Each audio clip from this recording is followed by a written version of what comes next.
Forget everything you thought you knew about women's hockey. This video goes beyond the boards to explore 20 fascinating facts about the fastest growing sports on ice. From Olympic battles to hidden rules, we're revealing the incredible stories behind the women who dominate the game. Women's hockey is older than Stanley Cup. The first recorded game of women's hockey took place in 1892 in Canada, while the Stanley Cup, originally called the Dominion Hockey Challenge Cup, was first founded in 1893. This means women's hockey was 1 year ahead start on the prestigious trophy. Women's hockey was a demonstration sport at the Winter Olympics 4 times before becoming a medal sport in 1998 in Nagano, Japan. Canada won the first ever gold medal. The fastest recorded slap shot in women's hockey is 105.4 miles per hour by Gina Kingsbury of Team USA in 2002. That's faster than the average NHL slap shot. There was a professional women's hockey league called the Canadian Women's Hockey League, which operated on a non-profit basis and did not pay player salaries. In 2019, the PWHL abruptly folded. The highest-scoring women's hockey game ever played was between the University of Toronto and the Toronto Ladies in 1931. The final score was 38-3 for Toronto. The first women inducted into the Hockey Hall of Fame were Canadian hockey players Angela James, Marion Laycock, Isabelle Lee Blanche, and Anne Frances Pratt in 1992. The most recent females added to the Hockey Hall of Fame were Natalie Darwitz from USA and Chrissy Wendell Pohl from Canada. They were inducted in June in 2024 as part of the class of 2024. High school girls hockey is one of the fastest growing sports in the United States. Over the past 15 seasons, the number of American girls playing hockey has skyrocketed by a staggering of 65%. The growth isn't just about participation rates, the quality of competition and the overall skill level are rising steadily. Many high schools now offer competitive girls hockey programs, with some even boasting dedicated varsity teams. The first true test of international women's hockey arrived in 1987, with Ottawa, Canada, hosting an unofficial World Championship. The Team USA skated away with gold, but the bigger wins was the sport itself, laying the groundwork for a future on the global scale. The first official Women's World Championship happened 3 years after it was held in 1990. The winner of the first official World Championship was the Canadian women's team. Over 500,000 players take to the ice. That's right, there were currently over 500,000 registered female hockey players worldwide, according to statistics from the International Ice Hockey Federation. The number of women's professional hockey leagues around the world is growing. In addition to the new PWHL, there are now professional women's hockey leagues in Russia, Sweden, and Finland. In Canada, the ice isn't just for boys. Women's hockey holds a unique position, transcending the realm of popular sport and achieving the prestigious title of National Winter Sport for Women. This deepens Canada's rich hockey culture and reflects the immense popularity of the sport amongst females. Despite its growing popularity, women's hockey still faces challenges, such as the lack of media coverage and sponsorship opportunities. Many professional women's hockey players make very little money. The average player salary in the PWHL is around $55,000 per year. The minimum salary is $35,000, but some star players can make upwards of $80,000 with a guaranteed 3-year contract. First female referee in the NHL. Although women haven't cracked the ice as players in the NHL yet, history was made in 1992 with Danielle Goyette. She became the first woman to officiate an NHL exhibition game. This marked a significant moment for breaking gender barriers in professional hockey. While women's hockey has been an Olympic sport since 1998, the early years saw a surprising lack of dominance by either from the United States or Canada, the two powerhouses of the sport today. In fact, the first ever gold medal went to the United States, but next 4 Olympic tournaments were all won by Canada. This back-and-forth battle for gold finally settled into a more predictable pattern in the recent years. Since 2018, the gold medal has been claimed by either the USA or Canada, solidifying the positions in Olympic women's hockey. A rule specific to women's hockey prohibits the use of two-handed wraparound tape job on hockey stick. This maintains a level playing field and prevents goalies from having their vision obscured by excessive tape on a goalie stick. Manon Raume shattered glass ceiling in 1992 when she became the first woman to start a game in a major North American professional sports team. She suited up as a goaltender for the Tampa Bay Lightning in an exhibition game for the NHL.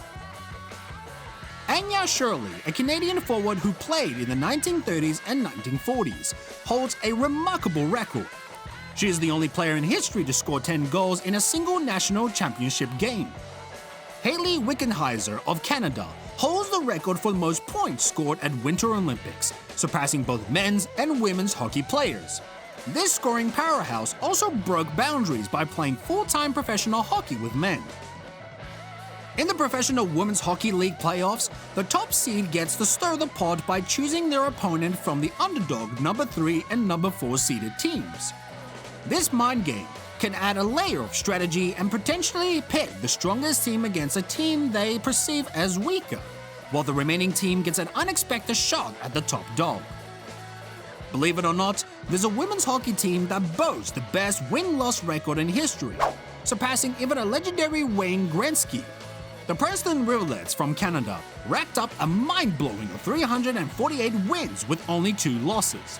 Their dominance was so fierce they leave even the most decorated NHL players in the dust. Hester Marjorie Fry wasn't just a hockey star, she was a champion across sports.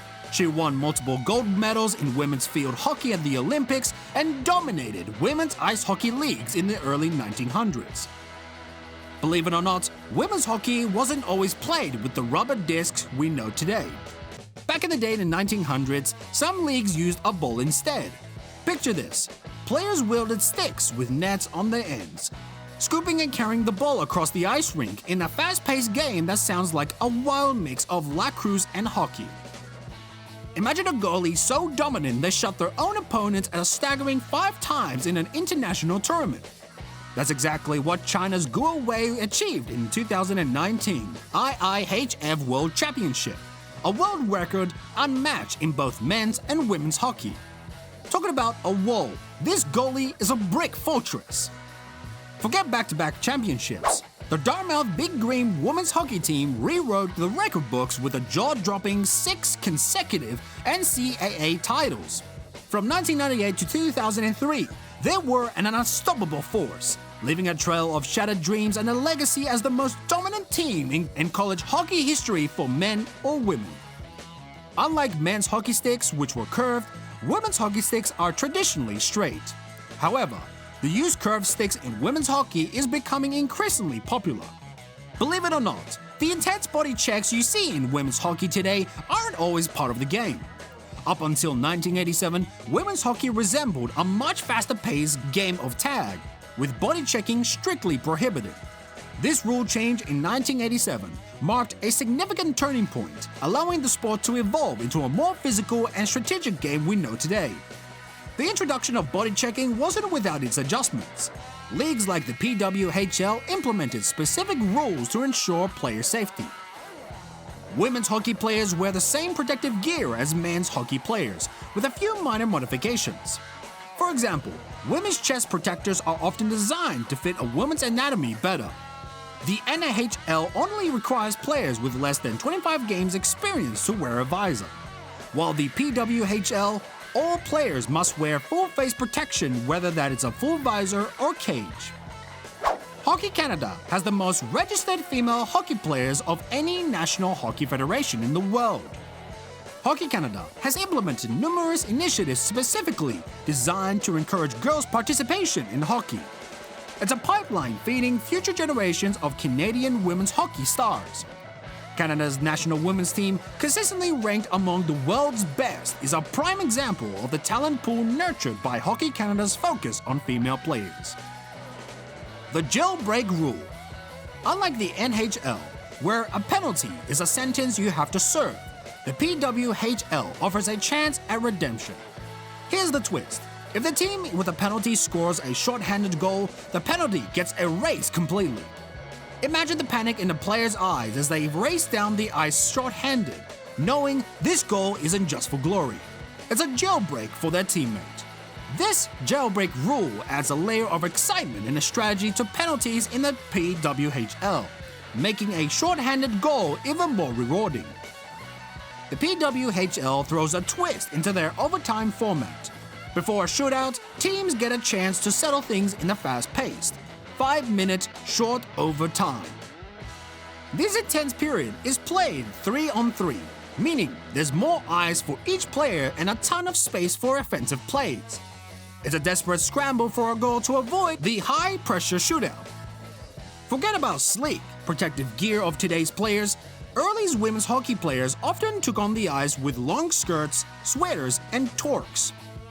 While some leagues eventually incorporated shin pads and gloves, safety equipment wasn't as standard or advanced in the early days.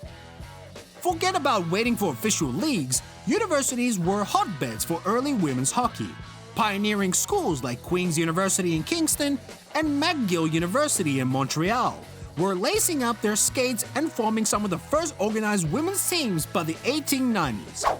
These universities became breeding grounds for the sport, fostering a love of hockey and paving the way for the future generations of female players. Dawn Braid became a pioneer in 2016 when she hired as the first full-time female skating coach for an NHL team, the Arizona Coyotes. Her expertise and dedication opened doors for other women aspiring for coaching roles in the NHL. Forgetting the phase breaking glass ceiling, Caitlin Tappan and Cassie Campbell-Pascal shattered the whole damn broadcast booth. These two pioneers became the first women to hold prominent on-air positions during the NHL games, calling plays and breaking down the action. Their presence is a game changer, inspiring a new generation of broadcasters to see themselves behind the mic, regardless of gender. So, next time you tune into an NHL game, listen closely. You might just hear the voices of those history-making women. Several women have assumed ownership or executive positions within NHL teams. Examples include Sonia Scarfield, co-owner of the Calgary Flames in 1989, and Denise Leach, co-owner of the Detroit Red Wings in 1997. These women demonstrate the growing role of females in the business side of professional hockey. While the ice surface might be dominated by male players, women are making a big impact of the skates. From scouting future stars to helping current players develop their skills, talented women are changing the game behind the scenes. Whether it's Hayley Wickenheiser's expertise in player development with the Toronto Maple Leafs, the strategic eye of Emily Kostenguwe scouting for the Vancouver Canucks, or Kim Davis' work growing the NHL social media presence, there are just a few examples of many women leaving their mark on the NHL.